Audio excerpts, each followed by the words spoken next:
Hello everyone, how to restore deleted events in Google Calendar. So let's start. Open your calendar and right inside you can see here the upper side the settings menu. Just click on the settings menu and click on the trash. Okay, and here you can see the Google Calendar trash is open. You can see the left hand side the trash for my calendars. Here the calendar name is indicated. In PD calendar there are the event in trash. These are the event in trash. And if you want to restore the particular event, click on this box and here in action column you can see the one arrow is indicated restore project discussion. Just click on it and your event will restore the event restore. If you want to restore all this event, just click on this first box and here you can see the all event is selected.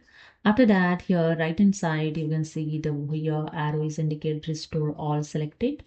Just click on it and all the 6 items selected will restore. I just click on it and that's it. The 6th event is restored. So this is the way you can quickly restore events in Google Calendar. Hope you understood. If you like this, please subscribe. Thank you.